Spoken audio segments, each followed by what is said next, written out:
Marriage एक ऐसा रिश्ता जो हमें जिंदगी के कई सारे पहलुओं से जोड़ देता है।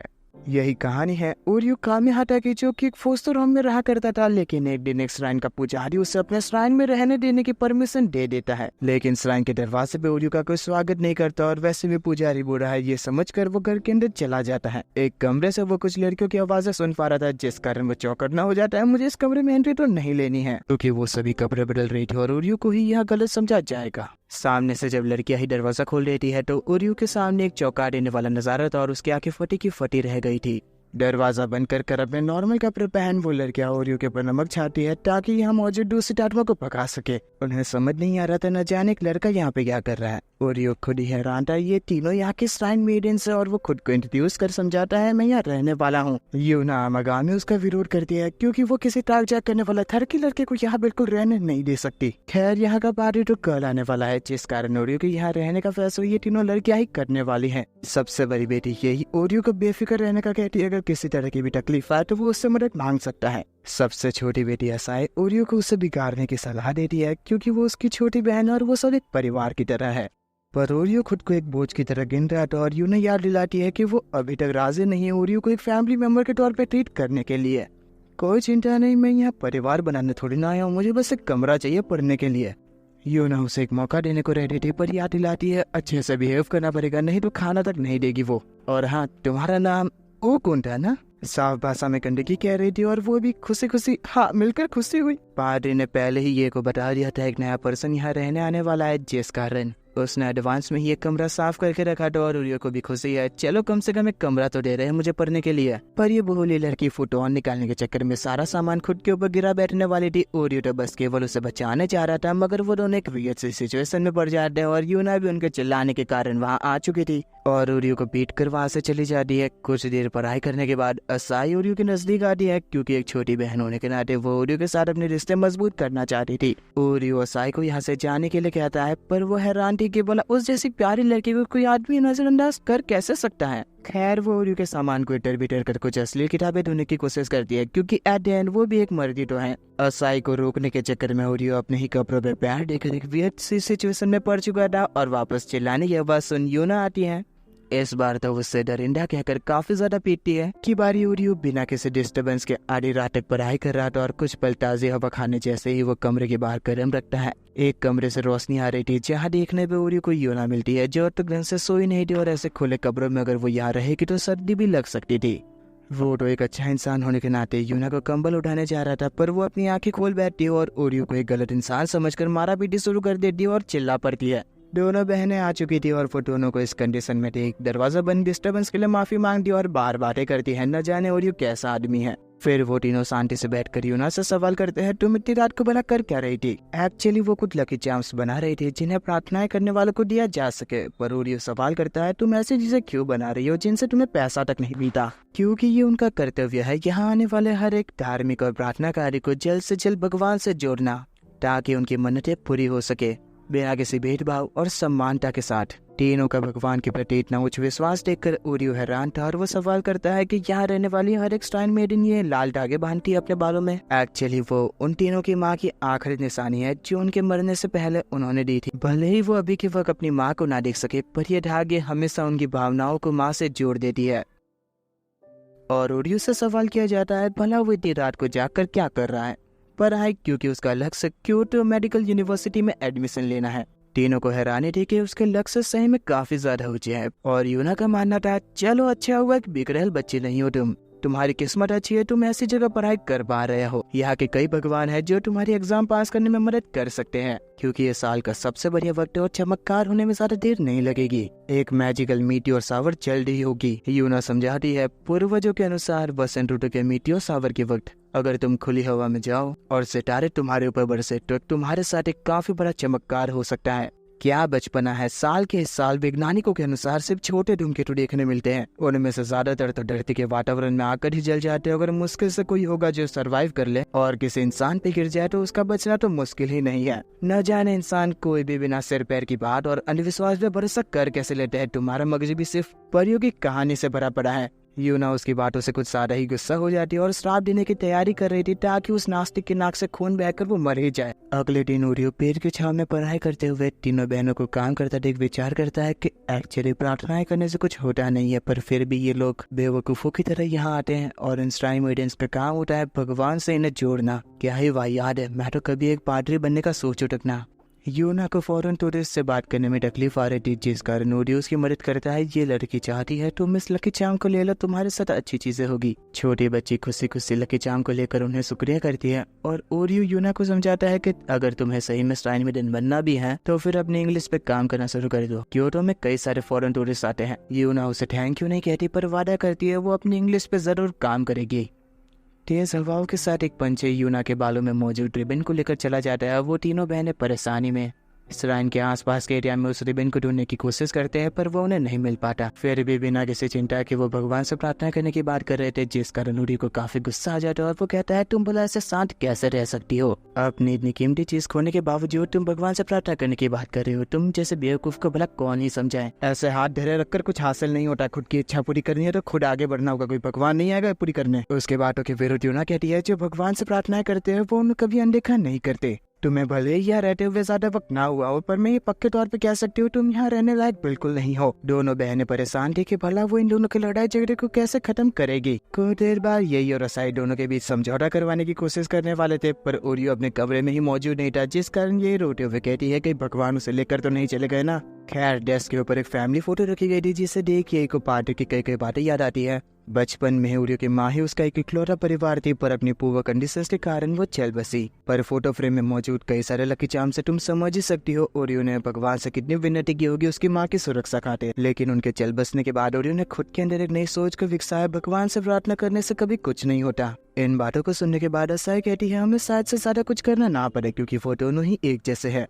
चाहे भले ही कितना कठोर दिखने की कोशिश कर ले, पर वो दोनों ही नरम दिल है। वैसे ओरियो यूना के रिबन को ढूंढने के लिए हर एक चिड़िया को घोंसला ढूंढ के देख रहा था, पर आधी रात को ये काम कर पाना आसान नहीं था। न जाने क्यों पर ओरियो के मन में उन तीनों लड़कियों की कई बातें घूम रही थी। प्रार्थना करना। श्राइन के पास से गुजर रही यूना ओरियो को देखती है, जो कि भगवान से प्रार्थना करने जा रहा था। है भगवान, उस लड़की को उसकी कीमती चीज खोजने में मदद करिए, जिससे यूना को काफी ज्यादा संतुष्टि हुई थी और वो ओरियो के बगल में आकर उसे सलाह देती है तुम्हें अपनी इच्छा जरा चिल्ला के कहनी चाहिए ताकि वो तुम्हारी बात अच्छे से समझ सके। तुमने मेरी बातें सुन लेना। मैं माफी चाहता हूँ मेरे इतने बुरे बर्ताव के लिए। नहीं, मुझे भी माफी मांगनी चाहिए। दोनों के बीच समझौता हो चुका था और बाकी दोनों बहनें आती है, जहाँ असाई कहती है देखो चांदनी रात में दो कपल एक दूसरे से मिल रहे हैं। जोक्स असाइड, सभी अपने घर की ओर जा रहे थे, पर ओरियो सवाल करता है तुम्हारी रिबन तो अब तक नहीं मिली हमें। कोई ना, हम अगली सुबह ढूंढ लेंगे और वैसे भी हमने भगवान से प्रार्थना कर ली है, कोई ना कोई चमत्कार जरूर होगा। जल्द ही मैजिकल मीटियोर सावर हो जाती है, जिसे देखकर हर कोई हैरान था। ओरियो भी विचार में पड़ चुका था ये क्या। इस खूबसूरत नजारे के बीच ओरियो का ध्यान था चेरी ब्लॉसम्स के पत्तों के ऊपर, जिन्हें देखने के बाद वो कहता है तो फिर ये कोई चमत्कार नहीं है, बस चेरी ब्लॉसम के पत्ते और धूमकेतु साथ में गिर रहे, जिस कारण एक काफी बढ़िया इल्यूजन बन रहा है। बाकियों का कहना था कितने बोरिंग पर्सन हो तुम, पर वाकई तुम अगर ध्यान से देखो तो कितना खूबसूरत नजारा है ये। अब की बारी के नजारे ने तो ओरियो के दिल पे दस्तक दे दी थी और वो कहता है हाँ खूबसूरत है।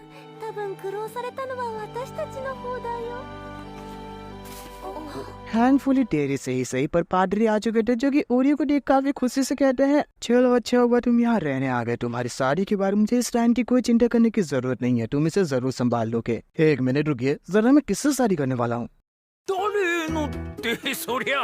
अरे ये कोई पूछने की बात होती है, मेरी इन 3 खूबसूरत पोटियों में से किसी एक से। हाँ वेफर, ओरियो बुढ़ाओ को समझा दे रहा है कि वो पढ़ाई करने के बाद एक डॉक्टर बनेगा, जिस कारण वो श्राइन को इनहेरिट नहीं करने वाला। इतनी सी बात। प्रीस्ट बनना तो एक पुण्य का काम होता है, इसके अलावा अपने खाली वक्त में तुम जो चाहो वो कर सकते हो, जिसका मतलब तुम दोनों ही काम कर पाओगे। ना ना ना, मैं इसके लिए कभी राजी नहीं होऊंगा। ऐसी बात है, ये तो काफी बुरा हुआ, क्योंकि तुम्हें क्योटो यूनिवर्सिटी जाना था, इसलिए मैंने सोचा एक अच्छे से हाई स्कूल में तुम्हारा एडमिशन कराऊंगा। खैर अब क्या ही किया जा सकता है, अगर तुम्हारा ही मन नहीं है तो। ऐसी बात नहीं है दादाजी, मुझे तो आपके परिवार का हिस्सा बनकर काफी खुशी होगी।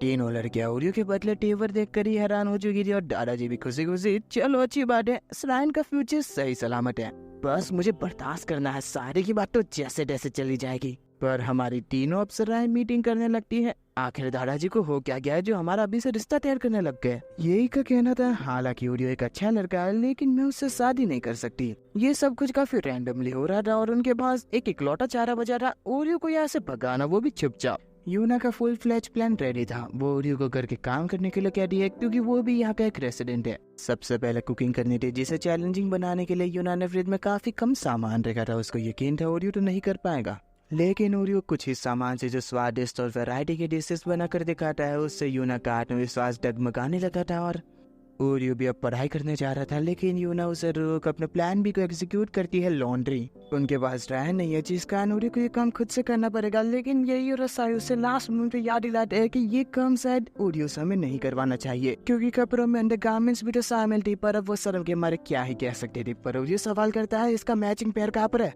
ऐसा जरूरी थोड़ी ना है कि साथ में ही पहना जाए, अलग से भी पहन सकते हैं।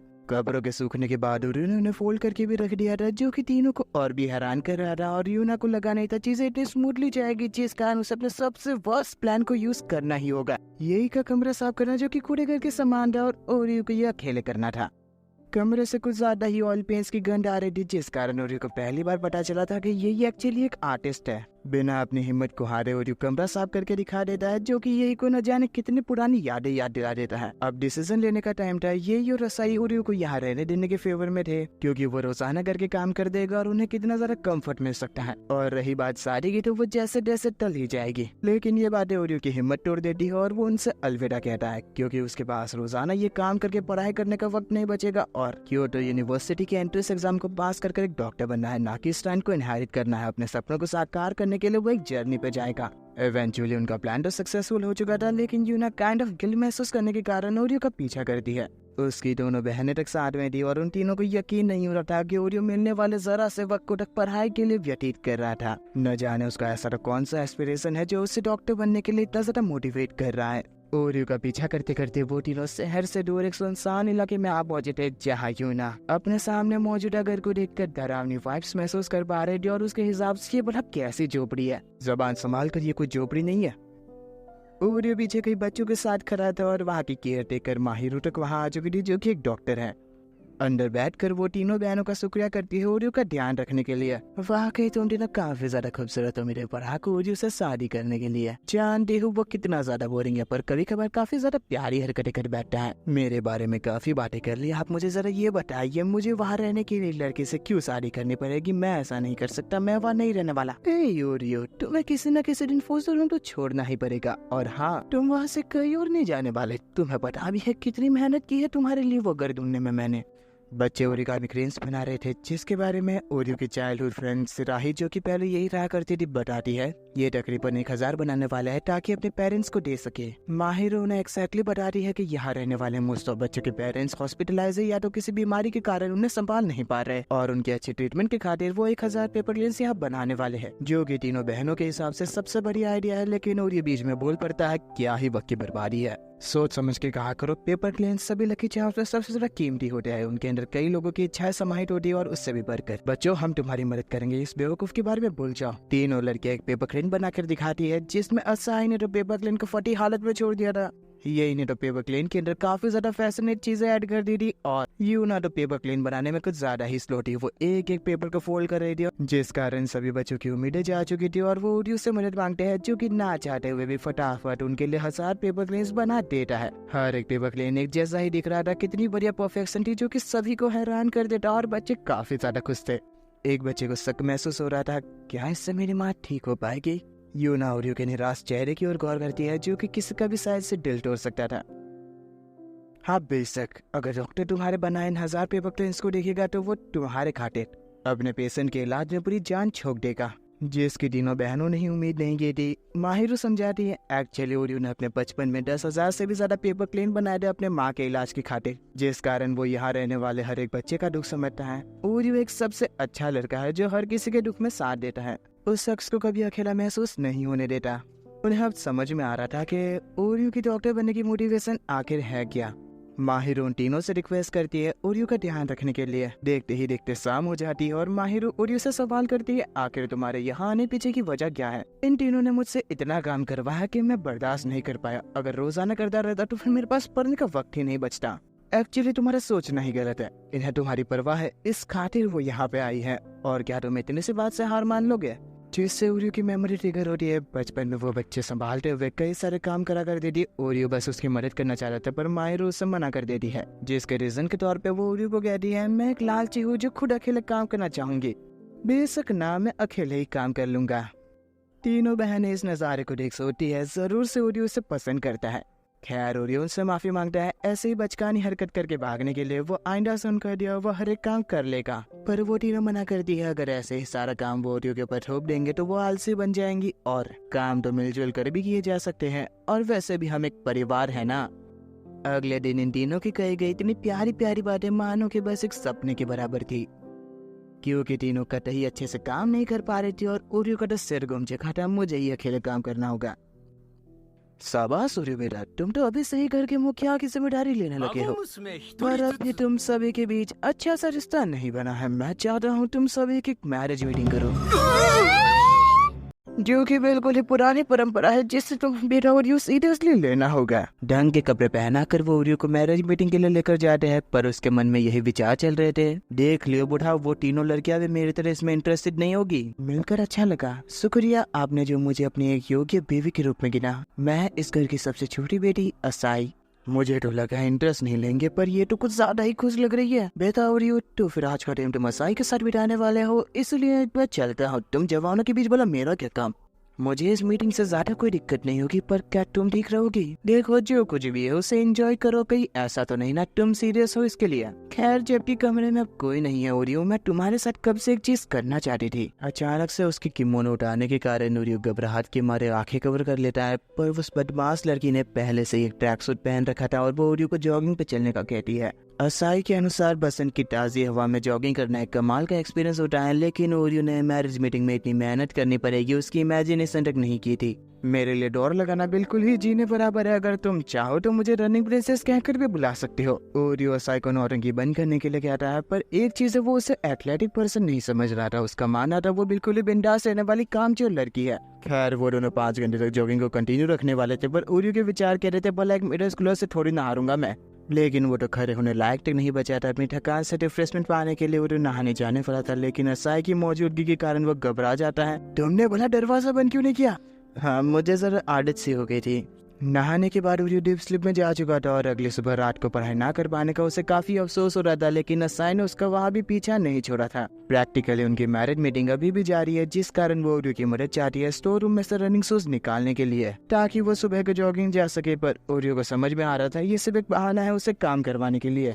लेकिन असाई वादा करती है दादाजी को बताने का। उनकी मैरिज मीटिंग काफी अच्छे से गई। स्टोर रूम में असाई ओरियो को सोचने के लिए कहती है, अगर यहाँ का दरवाजा गलती से बंद हो जाए तो फिर न जाने हम दोनों के बीच में क्या ही हो जाएगा। ओरियो उसे सपनों की दुनिया से बाहर आने के लिए कहता है, पर तेज हवाओं के साथ वहाँ का दरवाजा बंद हो चुका था। ओरियो घबराहट में सोच रहा था क्या करना चाहिए, लेकिन असाई कांपती हालत में ओरियो से कहती है, भला तुम चिंता क्यों कर रहे हो इतनी खूबसूरत लड़की की होते हुए? ओरियो की मेमोरी ट्रिगर होती है। असाई एक्चुअली एक क्लोस्ट्रोफोबिक है जो बंद जगहों पे नहीं रह सकती। असाई की एंजाइटी कम करने के लिए ओरियो उसे यकीन दिलाता है वो यहाँ पे अकेली नहीं है, चाहो तो मुझे पकड़ के रख सकती हो, जिस कारण असाई को थोड़ा कंफर्ट मिल रहा था। और ओरियो फर्स्ट फ्लोर के ऊपर मौजूद वुडन विंडो को सीजर्स की मदद से तोड़ने की कोशिश करता है, जिसमें सुबह हो जाती है। फर्स्ट फ्लोर से नीचे उतरने के लिए अपनी हिम्मत को बरकरार रखते हुए ओरियो असाई को कुछ पल इंतजार करने के लिए कहता है। एक एक कदम फूंक ओरियो जल्दी असाई को बाहर निकाल लेता है, जो कि राहत की सांस ले रही थी, और वो ओरियो का शुक्रिया करती है और साथ ही माफी मांगती है उसके हर एक बुरे बर्ताव के लिए। तुम्हारे साथ मेरी मीटिंग कितनी बेकार गई, मुझे मैराथन में भागना पड़ा और स्टोर में बंद होना पड़ा।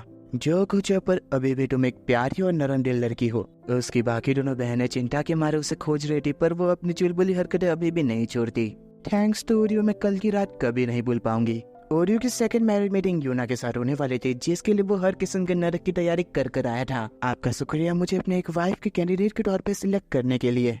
लेकिन यूना अपने प्यारी और केयरिंग नेचर को दिखा रही थी, जो कि ओरियो के एक्सपेक्टेशन से भी परे था, और वो दोनों कुछ नॉर्मल मैरिज मीटिंग वाली बातें कर रही थी, जो कि ओरियो को और भी ज्यादा घबराहट दे रही थी। लेकिन एक बिल्ली को देखने के कारण यूना टेंशन के मारे उसे भगा देती है। जो चीज ओरियो को थोड़ी सी नॉर्मल लग रही थी, शायद से वो बिल्लियों से डरती हो, लेकिन ओरियो से ये सब बर्दाश्त नहीं हो रहा था और वो सवाल कर बैठता है, आखिर तुम्हें हो क्या गया, इतना अजीब क्यों बर्ताव कर रही हो? लेकिन वो ओरियो को जमीन पे गिरा देती है। देखो मैं जानती हूँ ये काफी जल्दी हो जाएगा, पर प्लीज ओरियो तुम इस जगह के वारिस मेरे साथ बन जाओ। ओरियो खुद को रोको मत, आगे बढ़ो। अपनी नौटंकी बंद करो, तुम्हें हो क्या गया है? बिना सोचे समझे ये करने वालों में से तुम नहीं हो। श्राइन के भलाई के खातिर मुझे ये करना होगा। मुझे माफ कर देना, मैं थोड़ी देर में आती हूँ।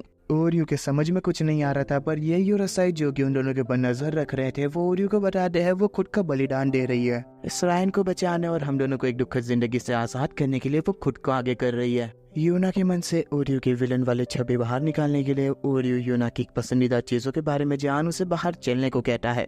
एक कैट कैफे, क्योंकि उसे बिल्लियाँ काफी ज्यादा पसंद थी, पर वो ओरियो के सामने बहकना नहीं चाहती। पर अंदर इतनी सारी प्यारी बिल्लियाँ देखने के बाद वो खुद को संभाल नहीं पाती और बहक जाती है, जिसका एहसास होने पे यूना यहाँ से घर जाना चाहती थी, पर ओरियो उसे कहता है क्या हुआ, हम अभी तो यहाँ पे आए हैं। मैं समझता हूँ ये श्राइन तुम तीनों के लिए कितना ज्यादा इम्पोर्टेंट है, पर फिर भी तुम्हें कम से कम कुछ पल आराम कर लेना चाहिए ताकि उन दोनों बहनों को तुम्हारी चिंता ना हो। ठीक है, तो आज के दिन पढ़ाई को भूल मैं इन बिल्लियों के साथ खेलने वाला हूँ।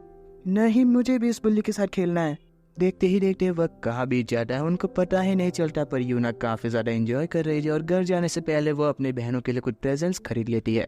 आज के इंटरेस्टिंग डे को वो कभी नहीं भूलना चाहती और ओरियो की तरफ भी एक प्रेजेंट को फेंकते हुए कहती है ये मेरी तरफ से तुम्हारे लिए थैंक यू है।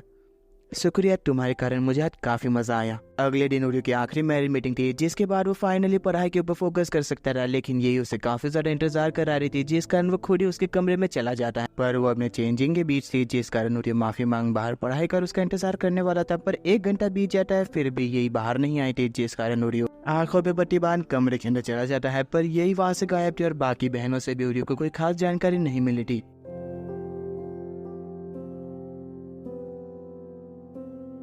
ये इस लाइन में बैठे स्केचिंग कर रही थी और पीछे से आवाज आती है तुम भला यहाँ स्केचिंग क्यों कर रही हो? ओरियो, तुम भला यहाँ कैसे? एक्चुअली मुझे तुमसे पूछना चाहिए, जानती भी हो तुम्हारी बहनें कितनी चिंता कर रही थी। माफ करना, मगर तुमने मुझे ढूंढा कैसे? भला हो तुम्हारे कमरे में मौजूद टोरी श्राइन की अधूरी पेंटिंग का। मुझे लगा तुम इनारी श्राइन कुछ रिसर्च करने गई होगी और मैं आ गया। वाह, तुम तो एक डिटेक्टिव निकले। खैर, तुम हमारी मैरिज मीटिंग को छोड़कर भला यहाँ क्या कर रही हो, और ये मत कहना तुम भूल गई थी। अच्छा, क्या तुम वाकई मेरे साथ मैरिज मीटिंग करना चाहते थे? ऐसे बातें मत करो, लग रहा है कि हम दोनों एक दूसरे से प्यार करते हैं। तुम्हें क्या लगता है मैं क्यों नहीं आई थी? वैसे ये तो मेरा एक सीक्रेट है, पर तुम पता कर ही लोगे, मुझे यकीन है। वैसे क्या हम हमारी मैरिज मीटिंग को यही कंटिन्यू करें?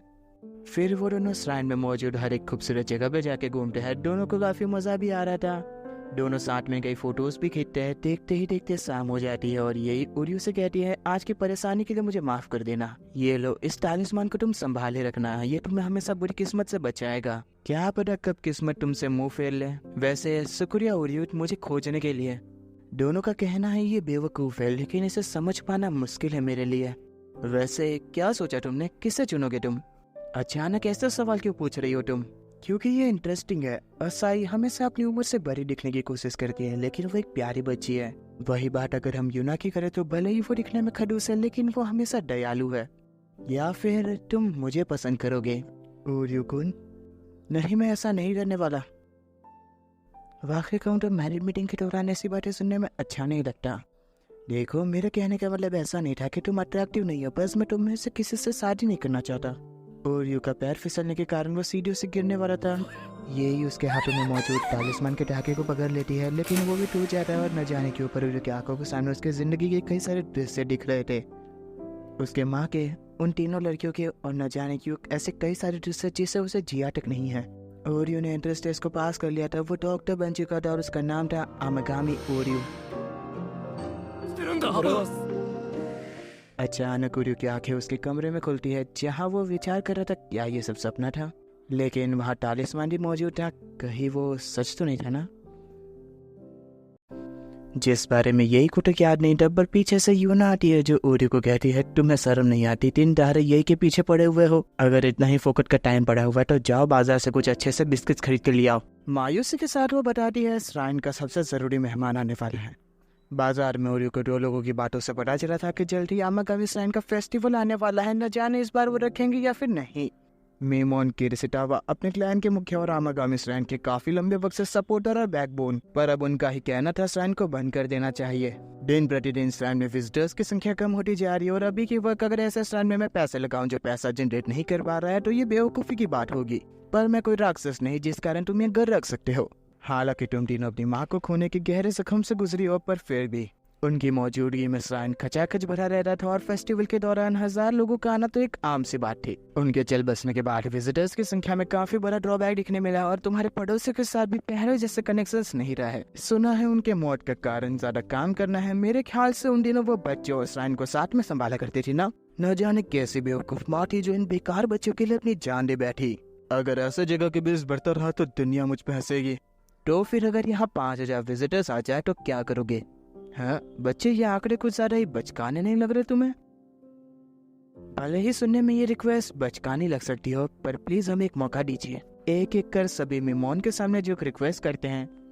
अरे तुम बड़ा झुक क्यों गए? मैंने कब ऐसा करने को कहा? ठीक है मैं तुम्हें मौका दूंगा, लेकिन फेस्टिवल के लिए एक फूडी कौड़ी मैं नहीं दूंगा। अगर 5000 विजिटर्स तुम ना ला पाओ तो फिर इस श्राइन के संग में घर को भी ले लूंगा। चौंको मत, हर एक मांग की कोई कीमत होती है। क्या तुम तैयार हो? ओरियो चिंता के मारे तीनों बहनों की ओर देखता है, जो कि पूरे विश्वास के साथ हाँ हम तैयार हैं। तो दादा जी आपको कोई एतराज? अरे मुझे बुरे आदमी को क्या दिक्कत होगी, अपने इन जवानों की बारी है। मेमोन उनकी कंडीशंस पे हाँ करने के बाद यहाँ से जाने से पहले उनसे कहता है, ठीक है पछतावा महसूस मत करना। 5000 विजिटर्स के हम ला पाएंगे, न जाने माँ कैसे करा करती थी। चर्चा करने से बेहतर ओरियो पहले ही श्राइन के सभी फेस्टिवल रिकॉर्ड्स के ऊपर रिसर्च करने के लिए चला गया था। रात भर लिटरेचर रिव्यू करने के बाद ओरियो उन तीनों बहनों को मेजर इशू के बारे में समझाता है। यहाँ सालाना फेस्टिवल के दौरान लगने वाले स्टॉल्स की संख्या कम होती जा रही है, जिसका मेजर पोर्शन यहाँ के लोकल सॉफ्ट वेंडर्स है। तीनों बहनें इसका रीजन बताती हैं। उनके माँ के गुजर जाने के बाद लोकल सॉफ्ट वेंडर्स के साथ उन्होंने कम्युनिकेट करना बंद कर दिया और दादाजी हमारा ख्याल रख रहे थे, जिस कारण वो ज्यादा स्टॉल्स को फेस्टिवल में इंक्लूड नहीं करा पाए। लेकिन वो तीनों मोटिवेट थी कि अब की बारी हम बड़े हैं जो आराम से फेस्टिवल को मैनेज कर लेंगे। इन हालातों में तो प्लान बी को ही एग्जीक्यूट करना पड़ेगा। सबसे पहले श्राइन की परफॉर्मेंस इंडिकेटर का पता लगाना होगा, जिसके लिए हम सोशल मीडिया का यूज करेंगे। हम ये बोला कौन से जादुई शब्द हैं? मेरा मतलब हम सोशल मीडिया का यूज करके लोगों को यहाँ बुलाएंगे। अगर तुम्हारा मतलब ऑनलाइन एडवर्टाइज करने से है तो फिर इसमें हमने महारत हासिल कर ली और हमारा एक होम पेज भी है। क्या मैं पथरीली दुनिया में वापस आ चुका हूँ? भला इसे आज के दिन होम पेज कहाँ कैसे जा सकता है? कोई चारा नहीं बचा, अब तुम तीनों को ये अटेंशन ग्रैब करने के लिए हमारी कैंपिंग गर्ल्स बनना पड़ेगा। अगर तुम्हारा ऐसा सोचना है तो हम क्यूट है ना तुम्हारे हिसाब से? हाँ तुम तीनों क्यूट हो, लेकिन मैं इसके खिलाफ हूँ। एक श्राइन मेडन ऐसे काम नहीं कर सकती है, और भला कौन ही देखना चाहेगा मुझे? बेफिक्र रहो, मैं आसाई सब काम को संभालूंगी एक चीफ मार्केटर बनकर, जो कि ऑनलाइन अपनी यूना और यही की कुछ तस्वीरें अपलोड कर दी है जिस पे लोगों का कुछ खास रिएक्शन नहीं था, पर यही की तस्वीर के कारण और गुस्सा होकर उसे कहता जल्दी डिलीट करो। असाई विचार में पड़ चुकी थी। हम तीनों इतने प्यारी होने के बावजूद लोगों का अटेंशन ग्रैब नहीं कर पा रहे। अगर हम हमारे श्राइन मेडन्स के कपड़ों में कुछ नोटी तस्वीरें क्लिक करें तो फिर शायद काम बन जाए। बंद करो ये, हम ये काम कोई अपना शरीर दिखाकर नहीं करने वाले। अगर ऐसे ही काम करने हैं तो फिर तुम श्राइन मेडन के नाम पे एक कलंक हो। बस करो, तुम्हें इतना भी नहीं डालना चाहिए। मैं अब कोई बच्ची नहीं हूँ, असल कलंक तो तुम हो श्राइन मेडन्स के नाम पे। मैं जानती हूँ मैं क्या कर रही हूँ, और अगर हम भगवान और लोगों की बात करते रहे तो हमारे यहाँ कोई नहीं आएगा। और ये दोनों की लड़ाई के बीच इंटरफेयर नहीं करता, पर यही बीच में आकर उन्हें कह दिया देखो अब दोनों प्यार से रहो, नहीं तो दोनों मान तो जाती है लेकिन आपसे समझौता नहीं करती। खाते वक्त ओरियो ये नोटिस कर रहा था। अकेले में यूना खुद की तस्वीरें खींच रही थी और ओरियो से सवाल करता है आखिर तुम अपनी छोटी बहन से कब समझौता करने वाली हो? यूना के कुछ ना कहने के कारण ओरियो उसे अपने संग ले जाता है और असाई को दिखाता है, जो कि काफी मेहनत कर रही थी अपने पोस्ट को काफी बढ़िया बनाने के लिए। क्या तुम्हें वाकई लगता है वो कलंक है? सच कहूँ तो मैं उसे कभी सही समझ ही नहीं पाई। तुरंत ही यूना असाई को मैसेज कर अपनी सेल्फीज के बारे में कोई टिप्स मांगती है, जिस कारण वो खुश होकर उसे मैसेज करती है तुम चिंता मत करो, तुम काफी खूबसूरत हो, हम कल कुछ अच्छी फोटोज खींच लेंगे। असाई मुझे माफ कर दो, तुम मेरी प्यारी छोटी बहन हो, मेरी गलतियाँ काफी बड़ी है। नहीं दीदी मुझे भी माफ करिए, आप मेरी प्यारी बड़ी बहन हो। यही तक वहाँ आ चुकी थी। तुम दोनों से मैं भी बहुत प्यार करती हूँ। तीनों अपना गोल्डन टाइम एंजॉय कर रहे थे और ओरियो उन तीनों की फोटो खींच सोशल मीडिया पे अपलोड कर देता और अगली सुबह असाई को काफी ज्यादा झटका लगता है। 35,000 लाइक्स हो चुके थे और ओरियो एक सेकंड रील को अपलोड करता है, जिसके अंदर आमागामी श्राइन फेस्टिवल डांस के संग लोगों को स्पेशली इन्वाइट किया गया था, जिसके बढ़िया परफॉर्मेंस के साथ उनकी मेजर प्रॉब्लम दूर हो चुकी थी। लेकिन फेस्टिवल को यादगार बनाने के लिए उन्हें कुछ लिमिटेड एडिशन स्टफ भी रखने पड़ेंगे, जिसकी जिम्मेदारी होती है आज स्टूडेंट यही को दे रहा है 2 दिनों के अंदर एक काफी बढ़िया टालिस्मान कवर को डिजाइन करना है। मिसाइल इस तरह भला कहाँ पर आपका काम हुआ या फिर नहीं? हमें इन्हें आज ही सबमिट करना पड़ेगा, नहीं तो इनका प्रोडक्शन कैसे हो पाएगा? ओरियो की चिंता की विरोधी शांति से सो रही थी और ओरियो से कहती है आखिर तुम चिंता क्यों कर रहे हो, डेडलाइन तो कल की है ना। अरे पर तुम्हें ये बना देना चाहिए था अब तक तो। लेकिन मैं सच जानती हूँ अगली सुबह तक का टाइम है हमारे पास। रात हो चुकी थी, वो जो टेंशन के मारे पागल हुआ जा रहा था, उसके मन में विचार चल रहे थे मुझे उस परी बहन को कमरे में बंद कर देना चाहिए जब तक वो काम नहीं करती, जो कि ओरियो के बस में नहीं था, क्योंकि यही पहले ही तालाब में मौजूदा मछलियों को खाना खिलाने गई थी और वो दो मछलियों के किस करने वाले प्यारे से नजारे को देख उसके दिमाग में प्यार के बारे में लाखों चीजें दौड़ने लगती है। अगली सुबह यही अपने डिजाइन को लेकर ओरियो के पास आती है, जो कि बेहद ही खूबसूरत है, और वो समझाना शुरू करती है इसकी इंस्पिरेशन कोई नाम की मछली में से आई है, जो सफलता और पैसे का प्रतीक है, लेकिन शब्दों का मतलब होता है प्यार, जिसे ऐड करने में मुझे ज्यादा ही टाइम लग गया। वाकई तुम एक जीनियस हो, लेकिन तुम अपने ही दुनिया में कुछ ज्यादा ही वक्त बिता दी हो। मैरिज मीटिंग के दौरान मुझे इस बात की चिंता थी अगर मैं तुमसे नजर हटा लूं तो तुम कहीं चली जाओगी। देखो ऐसा ये ओवर प्रोटेक्टिव हो रहा है। धीमी आवाज में यही कहती है, मैंने जो भी तुम्हें परेशानी दी हो उसके लिए मुझे माफ कर देना, लेकिन शुक्रिया ओरियो। फेस्टिवल की सभी तैयारियां होने के कारण उन तीनों बहनों को लग रहा था कि अब चीजें तो बिल्कुल स्मूथली चली जाएगी, लेकिन ओरियो उन्हें कहता है अभी तो सबसे जरूरी चीज बाकी है। वो तीनों को लेकर local street vendor publicity community में जाता है सभी लोगों से बात करने के लिए। कौन हो तुम बच्चे? तकलीफ के लिए माफी चाहता हूँ, पर मैं आप सभी की मदद चाहता हूँ हमारे आमागामी फेस्टिवल को सक्सेसफुल बनाने के लिए। हमें फेस्टिवल में 5000 विजिटर्स की जरूरत है, नहीं तो हमें श्राइन को छोड़ना पड़ेगा, जिसकी हम सभी को उम्मीद नहीं है, जिस कारण हम आपकी मदद चाहते हैं। प्लीज हमारी मदद करिए।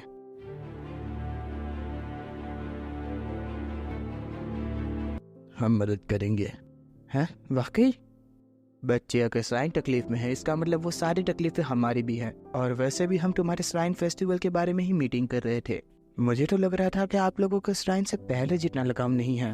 बच्चे, श्राइन हमारे दिल में काफी लंबे अरसे से बसा हुआ है। हालांकि पुराने प्रिंसेस के मरने के कारण हम लोगों ने वहां आना बंद कर दिया, पर हमें श्राइन की चिंता हमेशा लगी रहती थी।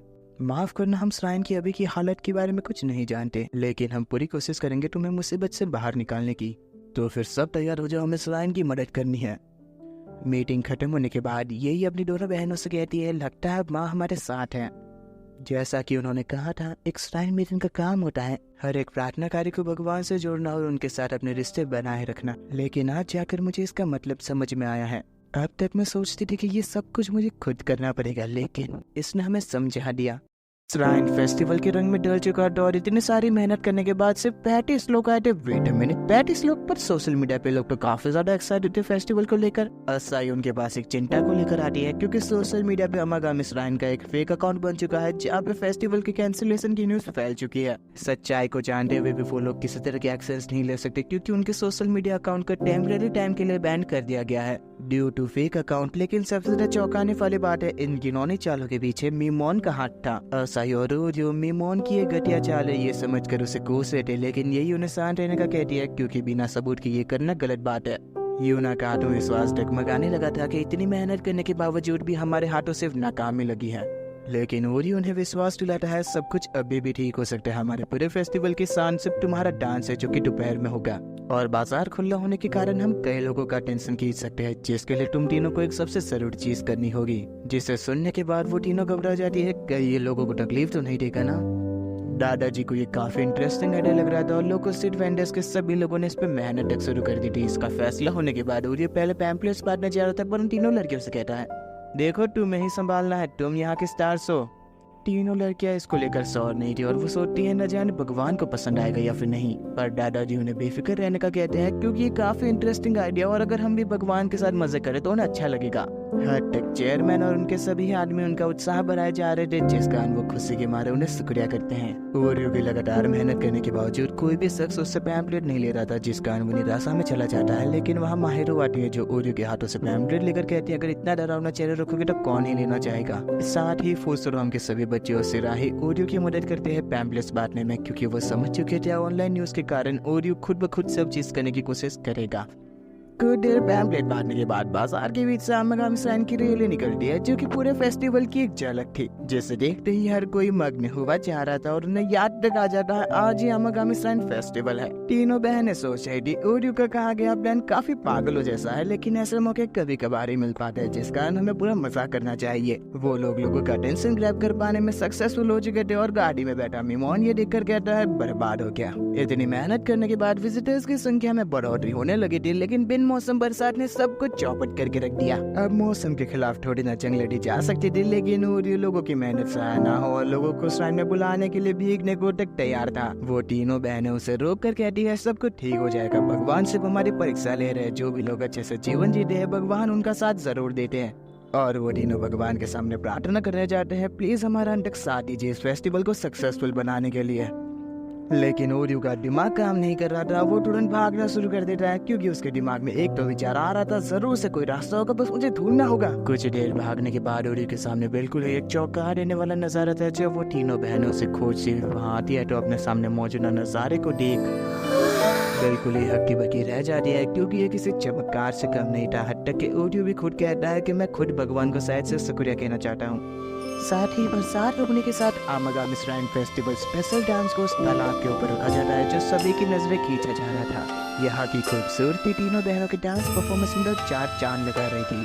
हर कोई तालियों की गड़गड़ाहट से उनकी प्रशंसा कर रहे थे और वाकई ये तालाब प्यार का प्रतीक बन चुका था। बरसाती मौसम के बाद चेरी ब्लॉसम्स के पत्तों ने कमाल का नजारा रच दिया और लोगों की मेहनत ने इस फेस्टिवल को आज कामयाब बनाया है। पर किसी दिन हम खुद से इस श्राइन को इतना मशहूर बनाएंगे।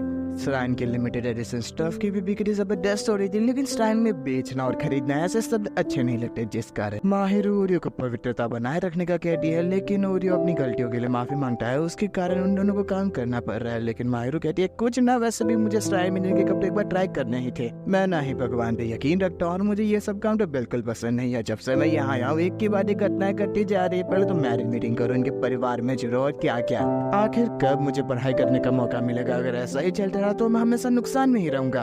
अगर ऐसा है ओरियो तो फिर इन तीनों बहनों की आखिर तुमने मदद क्यों की? कहीं ऐसा तो नहीं ना तुम्हें अफसोस महसूस हुआ इन तीनों बहनों को उनके माँ के गुजर जाने के बाद इतने कष्ट में देखकर? एक्चुअली मुझे सही नहीं लगता अगर कोई इंसान मेहनत करे और वो अपने गोल को रीच ना कर पाए। ओरियो कस्टमर्स में उलझ चुका था और माहिर मन में कह दिया तुम ऐसे ही ओरियो, तुम हमेशा से ही नुकसान में रहे हो, लेकिन तुमने कभी भी लोगों का हाथ नहीं छोड़ा। फेस्टिवल खत्म होने में 5 मिनट बाकी थे और एक विजिटर की सिर्फ कमी थी, वो चाहकर भी कुछ नहीं कर पा रहे थे और पीछे से मीमोन आकर कहता है समय समाप्त।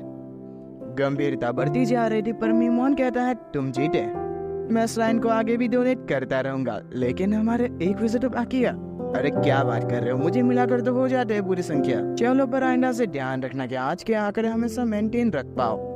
कार में जाते हुए मीमोन अपने बगल में बैठी लड़की चिरायु से कहता है तो फिर अब देखा जाएगा क्या होगा। आमागामी श्राइन का एक काफी बड़ा एहसान तो मैंने कर दिया उनके ऊपर, इसलिए आइंदा से उस प्रकार से तो बात कभी नहीं करेंगे मुझसे। असाई खुशी के आंसू बहा रहे थे क्योंकि वो 5000 विजिटर्स को लाने में सक्सेसफुल हो चुके हैं। यही के मुताबिक इसमें मेजर क्रेडिट ओरियो का है और वो उसे शुक्रिया कहकर किस कर लेती है। सभी हक्के बक्के रह चुके थे, लेकिन यही बताती है मैं अपने एक्साइटमेंट को रोक ही नहीं पाई। यही के किस करने के कारण ओरियो का मन पढ़ाई के प्रति विचलित हुआ जा रहा था, क्योंकि उसके दिमाग में एक ही चीज घूम रही थी, न जाने उसने ऐसे हरकत बोला क्योंकि कहीं वो मुझसे प्यार तो नहीं करने लगी ना। ओरियो की अनंत चिंता का हल लाने का रास्ता केवल असाई के पास था, क्योंकि वो समझ रही थी कि एक साधारण से लड़के को अगर कोई लड़की किस करेगी तो वो बेहोश ही हो जाएगा। समझ रहा हूँ तुम्हें ये सब करने में मजा आ रहा है ना। असाई ये एक इंटरव्यू के तौर पे सवाल करती है तुम ओरियो के बारे में क्या विचार करती हो। उसका मानना था ओरियो काफी अच्छा लड़का है, जिसे सुनने के बाद ओरियो के मन में पहली चीज यही आती है शायद से पसंद करती है। देखो ज्यादा ख्याली पुलाव बनाने जैसी बात नहीं है, अगर एक लड़की अच्छा लड़का कहे इसका मतलब कुछ ज्यादा खास बात नहीं है उसमें। ओरियो को काफी बड़ा झटका लगा था, लेकिन असाई बता रही है ये शायद से सच्ची फीलिंग नहीं है, क्योंकि यही के मन में जो चल रहा है वो कोई नहीं बता सकता, पर मैं पूरी कोशिश करूंगी उसकी सच्ची फीलिंग्स को बाहर लाने के लिए। कहा जाता है इंसान थकने के बाद अपनी पूरी मानसिकता का इस्तेमाल नहीं कर सकता है, तब जो भी सवाल पूछा जाता है उसका सच्चा जवाब दे देता है। इसलिए चलो तेजी से भागो भागो। यही के भागने पर उसकी खूबसूरती देख दोनों ही हैरान हो चुके थे और उसके पूरे एग्जॉस्ट होने के बाद वो सिर्फ यही कहती है मुझे किसी की कोई परवाह नहीं, मुझे बस घर जाके नहाना है। देखा मैंने कहा था ना तुम्हारी परवाह नहीं करती, पर मैं भी ना करूँ ऐसी हालत में तो। नहाते वक्त ऐसा ये से सवाल करती है आखिर तुमने ओरियो को किस क्यों किया। हालांकि वो एक अच्छा लड़का है और कई काम भी कर देता है, लेकिन हमारे लिए वो एक जबरदस्ती की जिम्मेदारी के अलावा कुछ नहीं जिससे हमें शादी करनी होगी। कहीं ऐसा तो नहीं ना तुम उससे प्यार करने लगी हो। ये एक सीक्रेट है। असाई अपनी नाकामयाबी के लिए ओरियो से माफी मांगती है, लेकिन वो भी समझ रहा था कि मुझे छोटे बच्चे को ऐसे काम नहीं सौंपने चाहिए थे। आपको तुम्हें दिन तकलीफ दी पर शुक्रिया। ओरियो के पैड करने से पहले ही वो रोक कर कह रही है तुम ऐसा क्यों कर रहे हो। देखो मुझे ऑर्फनेज के छोटे बच्चे याद आ गए जिस कारण मैं सिर सहलाने वाला था। अगर मुझे छोटे बच्चे समझने की गलती करोगे तो पनिशमेंट मिलेगी। तुरंत ही ओरियो के कान को होठों से पकड़ लेती है। वो तो बस इसकी वजह जानना चाहता था, लेकिन वो एक सीक्रेट कहकर कमरे के बाहर चली जाती है। अगली सुबह ब्रश करते हुए भी ओरियो का दिमाग ये सब प्रोसेस नहीं कर पा रहा था, पर इसे एक बार की टेंशन थी, कम से कम यूना ऐसी चीजें नहीं करेगी। ऊपर से यूना हॉलवे में ओरियो को देखकर मुंह बना लेती है, जिस कारण ओरियो सोचता है चलो कोई तो इस घर में नॉर्मल है। पर कुछ ही देर ऐसे देखने के कारण यूना चिल्ला पड़ती है, देखो मैं कुछ छुपा नहीं रही हूँ। तभी वहाँ पे यही आती है जो यूना कैसे अजीब बर्ताव करने का रीजन समझकर उसे कहती है, देखो तुम उसे बता सकती हो कुछ गड़बड़ नहीं होगी। लेकिन यूना का मानना था बात कहीं से भी लीक हो सकती है। रात को ओरियो सही से अपनी पढ़ाई पूरी कर लेता है, जिस कारण उसे काफी ताजुब महसूस हो रहा था कि आज भला कोई मुझे डिस्टर्ब करने के लिए आया क्यों नहीं। क्यूरियोसिटी के मारे कमरे से बाहर कदम निकालकर ओरियो को असाई दिखाई देती है, जो कि उसे एक इंटरेस्टिंग चीज दिखाने का कहकर कमरे में झांकने को कहती है, जहाँ यूना पूरे दिलो जान से एक तालिस्मान को बना रही थी और दूसरे कमरे में यही काफी सारे हैंडमेड सॉफ्ट टॉय बनाती है, क्योंकि कल असाई का बर्थडे है। आधी रात होने से पहले दोनों अपने अपने प्रेजेंट्स को लेकर लड़ाई शुरू कर देती है, कौन सा असाई को सबसे ज्यादा पसंद आएगा। एक दूसरे को नीचा दिखाने के चक्कर में दोनों अपने प्रेजेंट्स को खराब कर लेते और काफी दुखी हो रहे थे। ओरियो मदद करने जाने वाला था, लेकिन असाई उसे रोक कर कहती है, बस तुम देखते जाओ।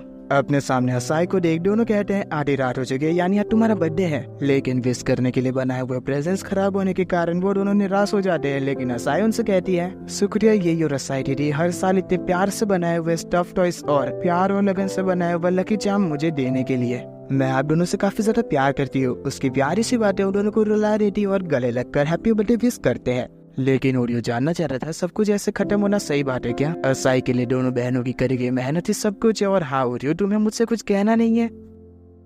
Happy birthday. अगली सुबह यही और यूना काफी ज्यादा उदास थे असाई को गिफ्ट ना दे पाने के कारण, पर असाई उनसे कहते हैं, तुम कुछ इंटरेस्टिंग चीज देखना चाहोगे? यहाँ पे आओ। कमरे में उनके बिगड़े हुए प्रेजेंट्स को ओरियो ने सील लिया था, वो भी रात भर जागकर सिलाई कैसे करी जाती है इसकी किताब पढ़कर। ओरियो की मेहनत ने दोनों को काफी ज्यादा खुश कर दिया था। यूना उसे शुक्रिया कहकर किस कर देती है, जिस कारण घबराहट के मारे ओरियो चिल्ला पड़ता है, न जाने ऐसे अजीब सपने क्यों आ रहे हैं मुझे।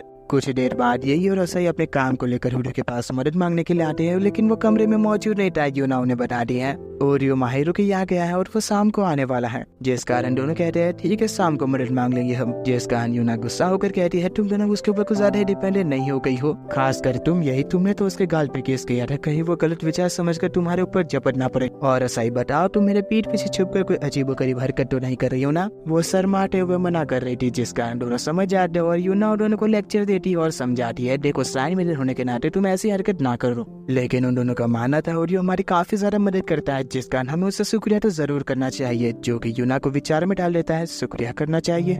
माहिरो ने ओरियो को उसके स्कूल यूनिफॉर्म देने के लिए यहाँ बुलाया था, जो कि गलत एड्रेस के कारण यहाँ डिलीवर हो चुकी थी। लेकिन अगर वो चाहे तो ओरियो भी यहाँ भी डिलीवर करवा सकती थी, लेकिन उसमें वाला कैसे ही मजा आता था। वो ओरियो को बस देखना चाहती थी।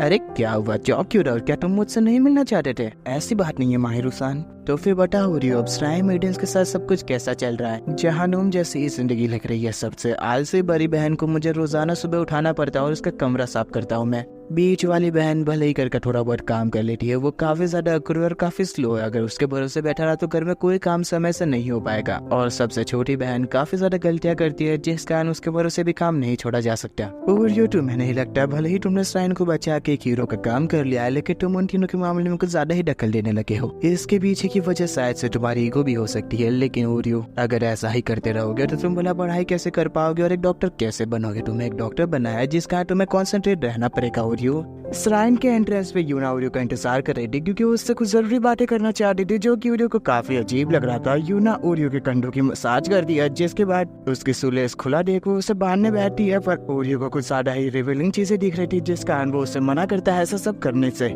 यूना अपने अजीब बर्ताव पीछे की वजह बताती है कि वो बस ओरियो को अपना ग्रेटिट्यूड शो करना चाहती है, क्योंकि उसने हमारी काफी ज्यादा मदद की है श्राइन को लेकर। पर ये सभी चीजें ओरियो के माइंड में एक अलग ही चीज क्लिक कर रही थी कि ये मैंने सपना देखा था ना, और ये सेटअप बिल्कुल वैसा ही, और इसके कपड़े भी, इसके बाटी भी वैसी है। कहीं अंत में हमारा भी स्कीज तो नहीं होने वाला ना? यूना के खुले दिल से शुक्रिया करने के कारण ओरियो ने अपने कदम पीछे ले लेते चेहरे के सामने हाथ ला के रख दिया था, लेकिन कुछ होता नहीं। पर पीछे से गुजर रही लड़की के धक्का मारने के कारण यूना और ओरियो के बीच में किस हो ही जाती है। माहौल में डिस्टर्बेंस के लिए सॉरी, लेकिन ये किस हो नहीं पाता, क्योंकि ओरियो ने पहले ही अहम वक्त पे हाथ ला के रख दिया था। यूना को काफी ज्यादा शर्म आ रही थी और वो अपनी नमक की पोटली निकालकर पहली बार खुद के ऊपर नमक छिड़कती है, जो कि थोड़ा अजीब था। यूना गुस्सा तक नहीं करती और दोनों श्राइन की ओर बढ़ रहे थे, लेकिन यूना अभी जो चीजें हुई उसके बारे में ही सोची जा।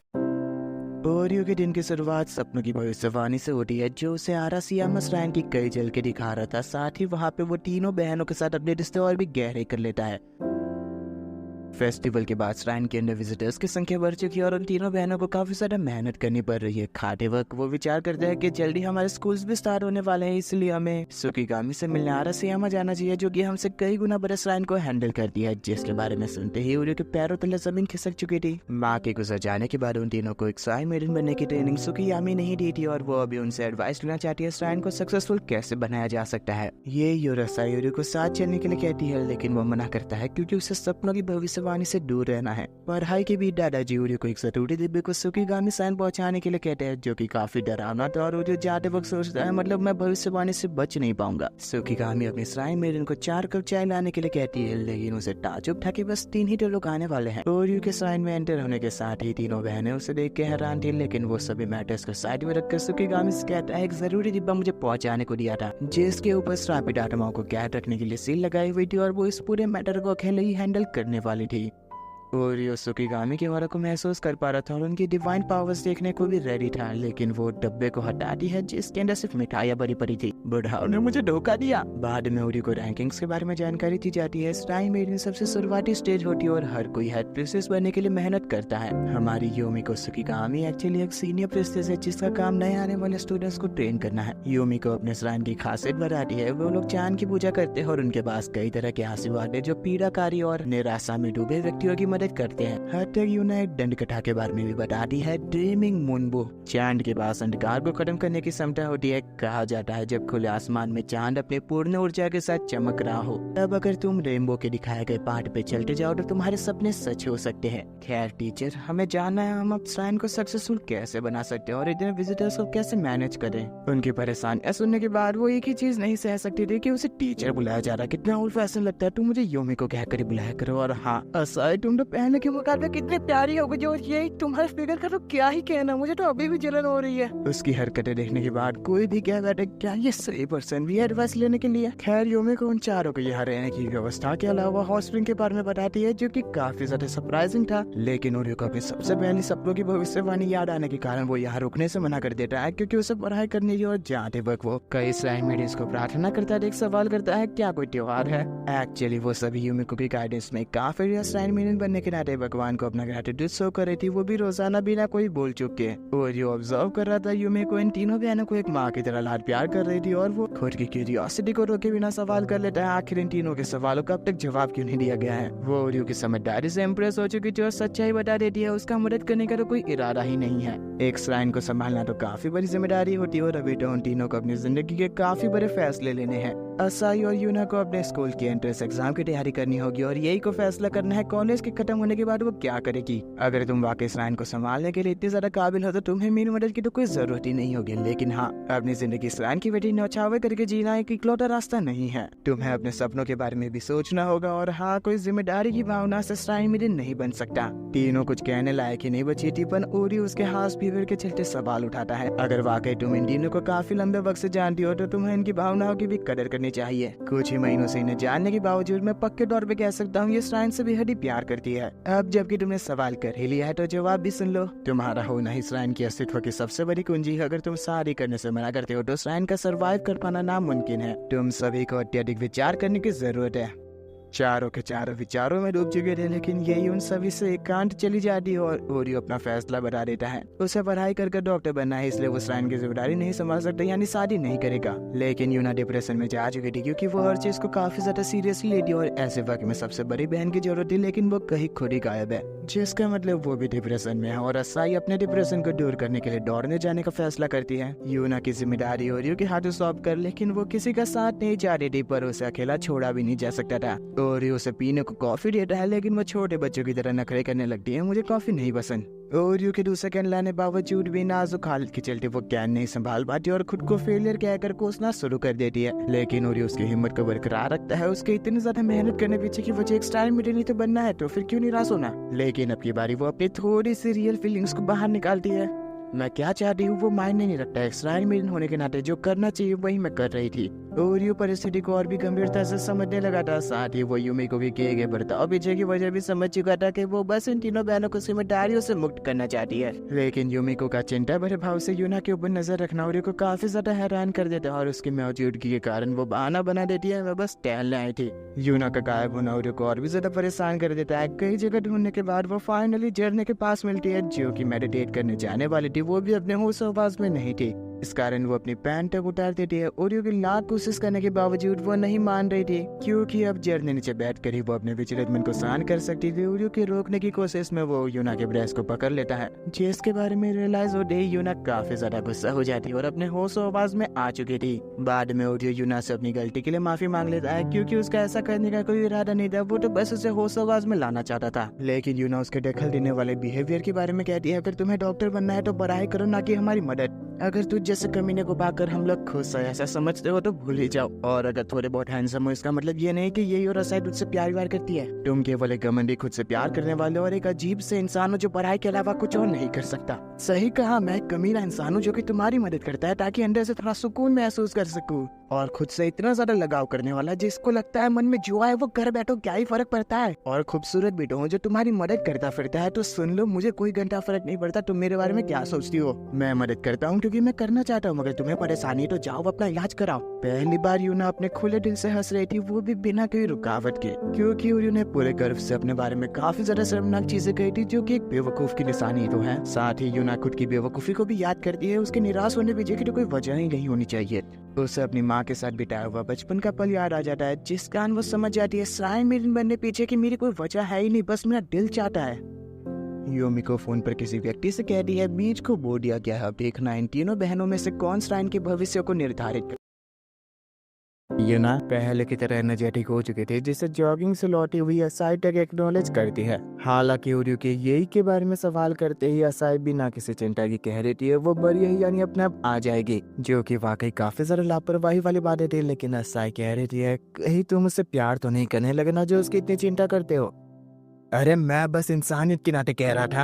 हद तक यूना का भी मानना था वो अब बड़ी हो चुकी है जिस कारण ज्यादा ओवर प्रोटेक्टिव होने की जरूरत नहीं। यहाँ रुकने की खास वजह ना होने के चलते ओरियो घर की ओर निकल पड़ता है, लेकिन अपने कहे शब्दों पर ही पछतावा महसूस कर रहा था। वाकई इंसानियत की खातिर मैं उन्हें सही से समझ तक नहीं पाया हूँ अब तक। मुझे क्या करना चाहिए? हालांकि मेरे पास एक अंदाजा है वो कहाँ हो सकती है। नदी किनारे बैठे यही अपने टूटे दिल के साथ चांद को निहार रही थी, लेकिन ओरियो अपने दिल के सुन वहाँ आ चुका था। तुम तो काफी उदास लग रही हो। ओरियो का यहाँ होना यही को काफी ज्यादा चौंका देता है, लेकिन साथ ही वो क्यूरियस भी थी जानने में क्या ओरियो से खोज रहा था। ना, मैंने बस सोचा कि एक लड़की अकेली रात में ज्यादा देर बाहर रहेगी वो ठीक बात नहीं है। यही ने ऐसे जवाब की उम्मीद नहीं की थी, लेकिन वो काफी खुशी भी महसूस कर रही थी। शुक्रिया ओरियो, तुम काफी अच्छे लड़के हो। हालांकि वो ओरियो की नोटबुक में किए गए गलत कैलकुलेशंस को मन में पाकस बनाकर सॉल्व करके दिखा देती है, जो कि ओरियो को चौंकाने के लिए काफी था। साथ ही उसके लिए यकीन करवाना तक मुश्किल था। उसके सामने बैठी लड़की एक genius art student, arithmetic champion, फूलों को सजाना, चाय बनाना और मार्शल आर्ट्स जैसी अनेक कलाओं को बचपन में ही सीख लिया था। यानी वो जो चाहे उस करियर के अंदर अपना नाम कमा सकती है। एक प्रोडिजी होने के बावजूद भी उसे अपनी जिंदगी का कोई क्लियर विजन नहीं है। वो नहीं जानती वो जिंदगी कैसे जिए। एक आर्टिस्ट या मैथमेटिशियन बनना है या किसी लड़के से शादी करके अपने श्राइन को इनहेरिट करना है। मैं नहीं जानती मैं क्या करूँ। तुम्हारा क्या विचार है? छोड़ो भी, तुम्हारी पढ़ाई हो चुकी है और घर चलते हैं। तेज हवाओं के चलते दोनों अपना बैलेंस नहीं संभाल पाते, जिस चक्कर में दोनों ही पानी में गिर जाते हैं। लेकिन ओरियो के ऊपर यही बैठी थी जिस कारण वो भीगने से तो बच चुकी थी। हालांकि ओरियो के बीमार होने की काफी ज्यादा संभावनाएं थी, फिर भी वो घर जाने की जिद पकड़े हुए था। लेकिन ये उसे समझाती है ऐसी हालत में घर जाने की बजाय तुम हमारे होटल में क्यों नहीं रुक जाते। लेकिन ओरियो का होटल में रुकना सबसे ज्यादा यूना को खतरा आता है। हद तक वो ये सब भी कह बैठती है कहीं ये और ओरियो के बीच कुछ चल तो नहीं रहा ना। ऐसा तो कुछ नहीं था, लेकिन ये सामने से सवाल कर देती है कि तुम्हारे और ओरियो के बीच कुछ नहीं हुआ ना? तुम पहले कमरे काफी ज्यादा चीयर अप लग रही हो। जिसके बारे में याद आते ही यूना कहती है अरे बिल्कुल नहीं, मैं जरा तो नाश्ता लेने जा रही हूँ। उस जैसी खुली किताब को तो कोई भी पढ़ सकता था, लेकिन ऐसा ये को आइडिया दे दिया है तुम अगर चाहो तो ओरियो से माफी मांग सकती हो। उसके थोड़ा और नजदीक जाकर हॉट स्प्रिंग पर दस्तक देकर यही अंदर आने की बात करती है, जो कि ओरियो को घबरा देता है कि अगर वो अंदर आ गए तो क्या होगा। अपने विचारों पे काबू रखो, पहले छुपने की जगह ढूंढनी होगी। एक्चुअली ये तो बस शैम्पू देने के लिए आई थी, लेकिन ओरियो की अजीबोगरीब छुपने की कोशिश के कारण उसे एक्सप्लेनेशन देनी पड़ती है। मुझे लगा तुम यहाँ नहाने आने वाली हो। ओरियो, तुम्हें खुद के थर्ड के विचारों को हावी नहीं होने देना चाहिए। नहाने के बाद ओरियो पढ़ाई करने बैठ चुका था। तकरीबन आधा घंटा होने के बावजूद भी सामने कर यही वेंडिंग मशीन में से किसी भी ड्रिंक को पसंद नहीं कर पाती, जो कि ओरियो को चिंता में डाल देता है, क्योंकि असाई को बचपन में ही कह दिया गया था तुम्हारे पैदा होने पर ही तुम्हारी जिंदगी के फैसले ले लिए गए थे, जिस कारण किसी भी तरह के विचार करने की जरूरत नहीं। मैं तुम्हारे जीवन के हर एक फैसले लूंगी और तुम किस लड़की से शादी करोगे वो भी मेरे हाथों में होगा। क्या फर्क पड़ता है, ये ले लो। अब जाके समझाऊं मुझे हमेशा तुम्हारी चिंता क्यों लगी रहती है। तुम भले ही उम्र में बड़ी हो, लेकिन अभी भी तुम्हारा मन एक बच्चे की तरह है। तुम बिना किसी चिंता के जहाँ चाहो वहाँ चली जाओ, मैं तुम्हें हमेशा खोज ही लूंगा। लेकिन अगर कभी रास्ता भटक जाओ तो मैं तुम्हें राह दिखाऊंगा। इसलिए बिना किसी चिंता के अपनी जिंदगी जियो, मैं तुम्हारे लिए खड़ा हूँ। ओरियो कितनी बढ़िया बात उन्हें यही के अंदर दबे जज्बातों को बाहर निकाल दिया था, और वो ओरियो के लिए कैन को रिजेक्ट कर देती है, क्योंकि वो अब अपनी चॉइस खुद कर सकती थी। और वो ओरियो को याद दिलाती अपने से बड़ों को हमेशा इज्जत दिया करो। रात को सोना था, लेकिन असाई अपनी चुलबुली हरकतें नहीं छोड़ती, जिस कारण यूना को उसे सीधा करना पड़ता। और ओरियो के यहाँ सोने पे भी वो ऑब्जेक्शन उठा रही थी, जिस कारण ओरियो कबट में सोने जा रहा था। लेकिन असाई आयदा देती है क्यों ना आज की रात जाकर कुछ गेम से खेल लिया जाए। हालांकि यूना का मानना था ये सेहत के लिए सही नहीं होगा, और वैसे भी कल हमें टीचर को अपने सपनों के बारे में बताना है। वैसे ओरियो सामने से उन तीनों के सपने के बारे में सवाल करता है, क्योंकि एक फैमिली मेंबर होने के नाते उसे इतनी तो चीज पता होनी चाहिए। तीनों को ही ये बात काफी अच्छी लगती है, लेकिन अभी के लिए माहौल को हल्का करने खातिर वो सभी पिलो फाइट खेलते और अगली सुबह ओरियो बिना किसी टेंशन के होता है, क्योंकि सपनों की भविष्यवाणी के हिसाब से कुछ नहीं हुआ था। लेकिन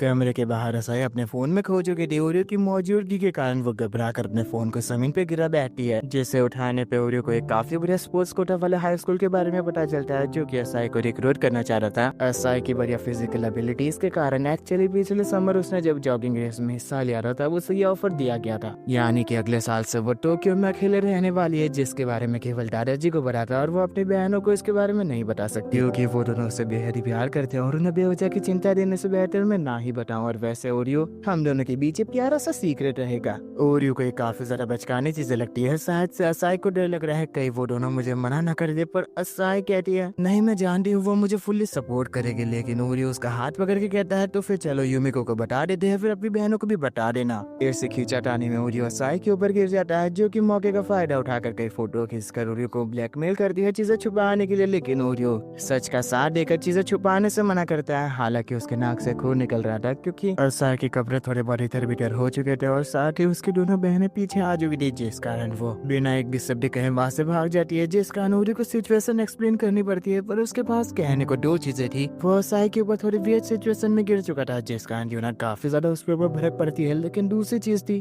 टोक्यो में अकेले जाकर पढ़ाई करने वाली बात, जो कि दोनों को थोड़ा राहत दिला रहा था, क्योंकि वो इस बारे में जानती थी। हालांकि वो ओरियो की तरह उसके पर्सनल मैटर्स में इंटरफेयर नहीं करना चाहते, क्योंकि बचपन से ही असाई जिद्दी किस्म की लड़की है। हालांकि वो जो कुछ भी ठान लेती है उसे कर कर ही मानती है। हम लोगों का काम है हमेशा उस पे ऊपर नजर बनाए रखना और उसे फुल्ली सपोर्ट करना। हालांकि ये सब असाई के मन और सपनों के ऊपर निर्धारित रखता है, वो जो रास्ता चाहे वो चुन सकती है, पर उसके आसपास ना होने से हमें अकेलापन तो महसूस होगा ही। दूसरी ओर असाई भागते हुए खुद से कह रही थी जल्दी बड़ा होना होगा ताकि अकेले खुद के बलबूते में जी सकूं। लेकिन ओरियो और उसकी बाकी दो बहनें उसका रास्ता रोक लेती है, क्योंकि ओरियो का मानना तो अगर ऐसे ही वो करती रही तो अपने प्यारे परिवार को वो किसी दिन खो बैठेगी। यही और यूना असाई से कहते हैं तुम अपने दिल की बात हमें बता सकती हो, हम पूरी तरीके से सपोर्ट करेंगे। लेकिन वो फैसला नहीं कर पा रही थी आखिर उसे क्या करना चाहिए। लाल धागे जो हम तीनों को बांधे रखते हैं, चाहे हम कहीं क्यों ना चले जाए, हम एक दूसरे से हमेशा जुड़े रहेंगे। तुम चाहे जो फैसला लो, पर माँ के बनाए ऐसा टूट बंधन को हम कभी टूटने नहीं देंगे। असाई अपना फैसला बता दे रही है, मैं नहीं जाने वाली। अगर श्राइन की सबसे खूबसूरत मेडन यहाँ से चली जाएगी तो भक्तों की संख्या में काफी भारी गिरावट देखने मिलेगी, और मैं हमारे प्यारे बंधन को हमेशा बरकरार रखना चाहती हूँ, जिस कारण मैं अपने नजदीकी स्कूल ही चली जाऊंगी।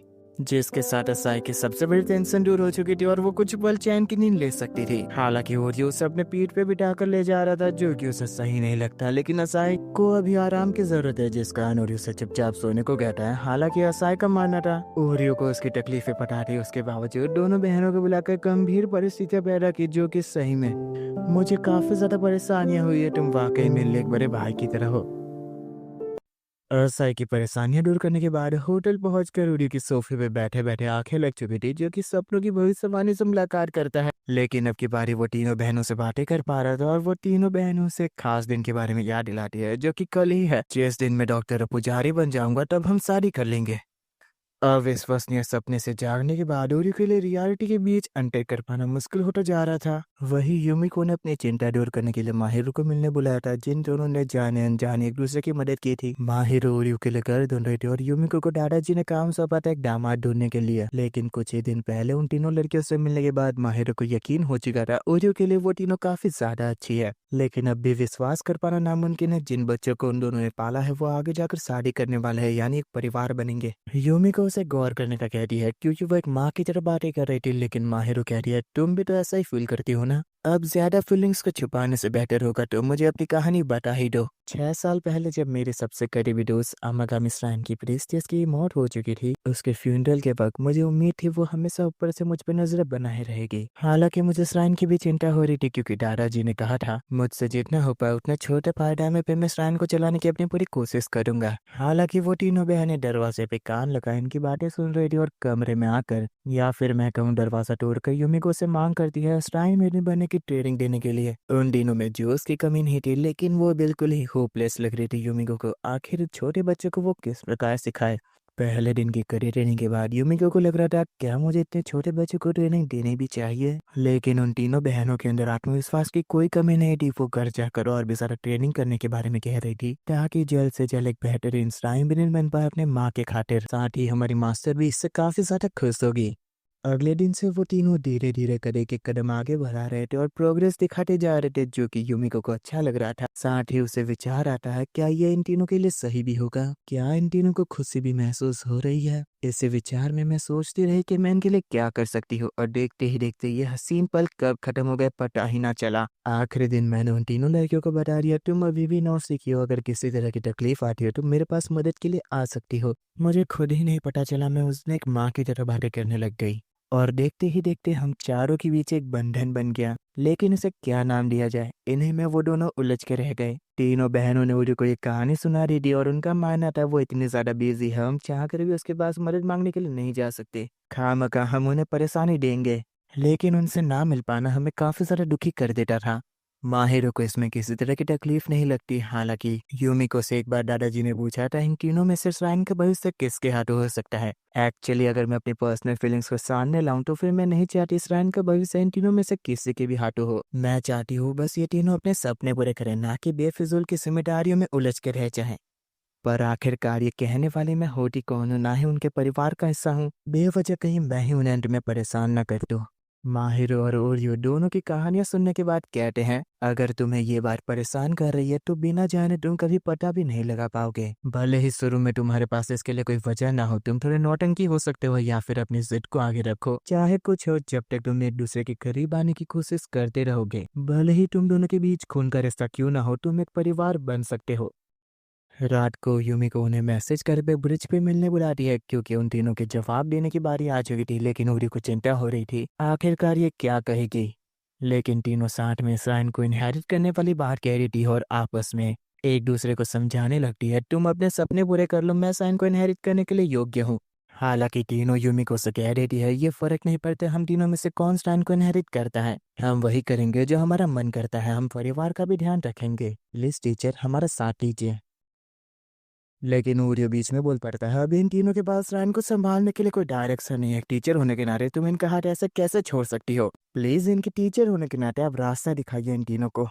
तुम्हारा कहना सही है, इन तीनों ने बस मुझे अपनी मन की बात बताई, ना कि ये बताया वो लोग रायन को आगे बढ़ाएंगे कैसे। बस बड़ी बड़ी बातें करने से कुछ नहीं होता, रायन को आगे बढ़ाने के लिए कई सारी चीजें लगती है, उनकी तैयारी करो पहले तो तुम। मैं देख सकती हूँ तुम में अभी भी प्रशिक्षण की कमी है, जिसका तुम मेरे पास ट्रेनिंग के लिए आ सकती हो, लेकिन अब की बार को ज्यादा ही सख्ती बरताऊंगी। फिर भी अगर किसी तरह की भी परेशानी आए तो तुम मेरे पास मदद के लिए आ सकती हो। मास्टर क्या हम बिना किसी वजह के भी आपसे कभी कभार मिलने आ सकते हैं? हाँ बेशक। अगर तुम तीनों ने सैन को इनहेरिट करने का फैसला कर लिया तो ओरियो तुम इन तीनों में से किसी एक साथ जरूर शादी करने वाले हो ना। ले देकर सभी चीजें ओरियो के हाथों आ चुकी थी और वही भविष्य को निर्धारित करने वाला था। माहिर ने पहले ही यूमिको को बता दिया था। ओरियो ने अपने जीवन को पहले ही सपनों के प्रति नौछावर करके रख दिया है, जिस कारण तुम्हें एक अविश्वसनीय जवाब के अलावा किसी चीज की उम्मीद नहीं करनी चाहिए। लेकिन इतना कह सकते हो, तुम्हारे दिल को राहत मिलेगी। बचपन में ही अपनी इकलौती फैमिली को खोने के कारण ओरियो लोगों के साथ रिश्ते बनाने से डरता था, लेकिन जिस दिन ओरियो अपने डर पे काबू पा लेगा, वो उन लड़कियों के लिए सबसे ज्यादा काबिल साथी बनेगा। ओरियो ने अपने फोस्टर होम की फोटो तीनों लड़कियों के सामने दे दी थी और उसमें कई बच्चे थे, जिसमें से ओरियो 2 के बारे में जिक्र करता है। इचिरो पहला सबसे बड़ा लड़का और समझदार, और दूसरा केंजी जो कि थोड़ा शर्मीला है लेकिन काफी ज्यादा अच्छा है। भले ही ये दोनों तुम तीनों से थोड़े छोटे हैं, पर अभी के लिए मैं तुम्हें इनसे ही इंट्रोड्यूस करा सकता हूँ। ये हमारे लिए कैंडिडेट्स ढूंढ रहा है। मैं अपने डॉक्टर बनने वाले सपने पे गिव अप नहीं करने वाला हूँ। मुझे जो चाहे वो करना पड़े, पर मैं तुम्हारे सपने भी सच करके रहूंगा। असाई और यूना अपने कैंडिडेट के लिए थोड़ी बहुत मांगे करते हैं, लेकिन यही कहती है मुझे इस फोटो में सबसे बढ़िया तो ओरियो ही लग रहा है। असाई और ये दोनों ओरियो से शादी करने को रेडी थी, लेकिन यूना बीच में क्या पड़ती है, अगर कोई भी वर्स्ट सिनारियो हो तो फिर मैं ही होंगी वो जो ओरियो से शादी करेगी, तो कर लो। साई मजाक में कहती है क्यों ना हम तीनों ही ओरियो से शादी कर ले, लेकिन अचानक से लाइट जलने के कारण वो तीनों घबराहट के मारे ओरियो के ऊपर गिर पड़ते हैं। लेकिन ये रोशनी इंद्रधनुष से रंग की थी और बीच में चांद छलक रहा था, जो कि बिल्कुल ही दंड कथा के हिसाब से बैठ रहा था, और ओरियो तो बिल्कुल ही पागल हुआ जा रहा था। वही यूमिको को ये जानने में दिलचस्पी थी आखिरकार ये तीनों लड़कियां कौन सा रास्ता चुनती है। साथ ही ओरियो तुम्हारे खास सपने के चलते मैं चाहती हूँ तुम इन तीनों का भी मार्गदर्शन करो।